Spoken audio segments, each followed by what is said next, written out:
गोमती नाम की एक बूढ़ी औरत अपने छोटे बेटे सुदर्शन और बहू ममता के साथ रहती थी। गोमती का बड़ा बेटा और बहू एक सड़क हादसे में इस दुनिया से चले गए। उस समय पोती खुशी गोमती के पास घर पर थी। अब इस दुनिया में गोमती की पोती खुशी का अपनी दादी के सिवा कोई नहीं था, क्योंकि खुशी के चाचा चाची स्वभाव के बहुत खराब थे। चाची, दादी की तबीयत बहुत खराब है, आप दादी से काम मत करवाओ, दादी को बुखार है। चल हट, बड़ी आई दादी की सगी। ओ बुढ़िया, अभी तक तेरे से बर्तन नहीं धुले? कपड़े कब धोएगी फिर? बस धुल गए बहू, शरीर बहुत दुख रहा था, तबीयत बिल्कुल ठीक नहीं है। रोज रोज का बीमारी का बहाना यहाँ नहीं चलेगा। तुझे और तेरी पोती को घर में रहने की जगह दी है। शाम को मेरी माँ और बहन मुझसे मिलने आ रहे हैं। इसके बाद रसोई में जाकर उनका खाना बनाना, समझी? और साथ में अपनी पोती को भी लगा, सारा दिन इधर उधर घूमती रहती है। दादी लाओ, मैं आपकी मदद करूं। आपकी तबीयत ठीक नहीं है। दादी चाची बहुत बुरी है। चाची आपको कितना तंग करती है, आपसे कितना काम करवाती है। मेरी बच्ची, तू इतने छोटे छोटे हाथों से कैसे काम करेगी? रहने दे बिटिया, मैं कर लूंगी। गोमती और खुशी की आंखों में आंसू आ जाते हैं। खुशी जानती थी कि उसकी दादी की तबीयत बहुत खराब है, पर वो छोटी बच्ची क्या कर सकती थी। शाम के समय ममता की माँ और बहन रहने आ जाती है। ममता के बच्चों के लिए वो खिलौने और खाने पीने की चीजें लाई थी। खुशी बच्चों को खिलौनों के साथ खेलता देख लेती है और वो उनके पास जाती है। तभी ममता की बेटी महिमा के हाथ से गुड़िया टूट जाती है और वो खुशी पर दोष लगाने लगती है। नानी देखो ना, मौसी देखो ना, खुशी ने मेरी गुड़िया तोड़ दी। ममता, ये लड़की तो बड़ी शैतान है। खुद तो माँ बाप पर लोग सिधार गए और छाती पर मूंग दलने के लिए इसे यहाँ छोड़ दिया। बताओ जरा, इतनी महंगी गुड़िया लाई थी मैं महिमा के लिए और इस लड़की ने पल भर में तोड़ दी। हाँ दीदी, ये तो बहुत गलत बात है। तुम इसे सबक क्यों नहीं सिखाती हो कि आज के बाद ये ऐसा कुछ ना करे? देखती जाओ, मैं इसे अभी सीधा करती हूँ। बिट्टू, जरा सामने से डंडा तो लाना। ममता डंडे से खुशी की पिटाई करने लगती है। खुशी बचाओ बचाओ चिल्लाने लगती है। ममता बहू, रहने दे, बेचारी मासूम बच्ची है, इसे मत मार। ममता, मैं तेरे आगे भीख मांगती हूँ, इसे छोड़ दे। सुदर्शन बेटा, अच्छा हुआ तू आ गया। ममता को बोल खुशी को ना पीटे। इस बेचारी का इस दुनिया में कोई नहीं, उसके साथ ऐसा सलूक मत करो। माँ, तुम बीच में मत आया करो। बच्चों को सबक सिखाना जरूरी होता है। ममता उसे किसी वजह से ही पीट रही है और मैं अभी अभी थका हुआ आया हूँ। मुझे इन सब बातों में मत घसीटो। मुझे तो अपने ऊपर शर्म आती है कि मैंने तुझ जैसी औलाद को जन्म दिया। तू अपने भाई की बच्ची के साथ इतना बुरा सलूक होते हुए देखता रहता है। भगवान के घर देर है अंधेर नहीं, मत करो पाप। ममता का गुस्सा खुशी को पीटने के बाद ही ठंडा होता है। उस रात खुशी और गोमती बहुत रोए और उधर ममता अपनी माँ और बहन के साथ खूब खिलखिलाकर पूरी रात मजे करती रही। अगले दिन गोमती की उठने की भी हिम्मत नहीं थी।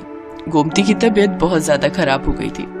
गोमती ने सुबह से कुछ नहीं खाया था। वो भूखी प्यासी घर के काम करती रही, पर ममता ने उस पर जरा सा भी तरस नहीं किया। चाची, दादी माँ ने सुबह से कुछ नहीं खाया है, उन्हें कुछ खाने के लिए दे दो। तो मैं क्या करूँ? हम सब घूमने जा रहे हैं, घर में कुछ नहीं है खाने को। रसोई को मैं ताला लगा कर जा रही हूँ। भूखे मरो या कहीं चले जाओ, पर मेरा दिमाग मत खाओ। चलो माँ, चलो बरखा, बच्चों जल्दी जल्दी चलो, तुम्हारे पापा गाड़ी स्टार्ट कर रहे हैं। सब लोग घूमने के लिए चले जाते हैं। ममता रसोई को ताला लगा जाती है। घर में खाने के लिए कुछ भी नहीं था। गोमती की तबीयत और खराब होती जा रही थी। खुशी गोमती को बिना बताए बाजार में कुछ खाने का लेने के लिए निकलती है। वो बाजार में सबसे मदद मांगती है। भैया, मुझे कुछ खाने के लिए दे दो, मेरी दादी ने सुबह से कुछ नहीं खाया है, वो भूखी है।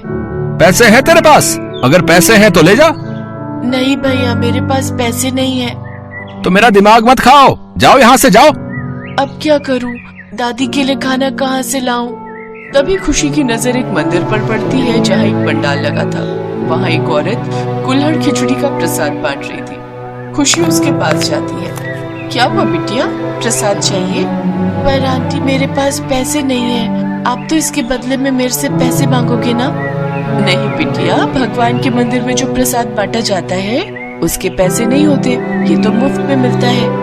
मुझे किसी ने भी बिना पैसों के खाना नहीं दिया। मेरी दादी ने सुबह से कुछ भी नहीं खाया है। आंटी वो सुबह से भूखी हैं, उनकी तबीयत भी बहुत खराब है। चाचा चाची सब घूमने चले गए। खुशी के आंसू देखकर वो औरत जिसका नाम मालिनी था वो भी भावुक हो जाती है। मालिनी एक ऐसी संस्था चलाती थी जिसमें औरतों को रोजगार मिल सके। मालिनी कुल्हड़ खिचड़ी बनाने का कार्य करती थी। पूरे सप्ताह अलग अलग मंदिरों में कुल्हड़ खिचड़ी बनाकर बंटवाना, यही उनकी संस्था का कार्य था। ये काम मालिनी पिछले 5 वर्षों से करती आ रही थी। अब मालिनी का परिवार भी इसमें सहयोग देता था। मालिनी पैसे वाली होने के साथ साथ दयालु स्वभाव की थी। ईश्वर के प्रति अटूट आस्था के कारण मालिनी ने लोगों की सेवा के लिए ये समाज सेवा का कार्य प्रारंभ किया। मालिनी खुशी के साथ उसके घर पहुंचती है। गोमती की हालत बहुत ही नाजुक थी। मालिनी गोमती को हॉस्पिटल में एडमिट करवाती है। गोमती की तबीयत में सुधार आ जाता है। आपका बहुत बहुत शुक्रिया बिटिया, आपने मेरे लिए जो किया। माताजी, हमारी संस्था का तो काम ही यही है, गरीबों और बेसहारा लोगों की सहायता करना। अब आप परेशान मत होइए, आप भी हमारी संस्था का ही हिस्सा हैं। अब आपको अपने उस नालायक बेटे और बहू के पास रहने की कोई जरूरत नहीं है। हमारी संस्था की तरफ से आपको रहने की जगह और काम दोनों मिलेंगे। हमारी संस्था कुल्हड़ खिचड़ी बनाकर मंदिरों में बांटने का काम करती है, जिसमें आपका भी सहयोग रहेगा। बहुत बहुत शुक्रिया मालिनी जी, आप तो हम दादी पोती के लिए ईश्वर का कोई रूप बनकर आए हो। सचमुच कभी कभी पराये भी अपनों से बढ़कर हो जाते हैं। गोमती अपने बेटा बहू का घर छोड़ देती है। अब वो मालिनी के साथ समाज सेवा का काम करती थी। कुल्हड़ खिचड़ी बनाने में गोमती अपना पूरा सहयोग देती थी। गोमती देखती है बहुत सी बेसहारा महिलाएं इस कार्य में मालिनी को सहयोग देती हैं। मालिनी एक अच्छे स्कूल में खुशी का एडमिशन भी करवा देती है। गोमती को इस बात की तसल्ली थी कि उसने खुशी के बर्बाद होते हुए जीवन को बचा लिया था और ये सब भगवान की कृपा से ही संभव हुआ था।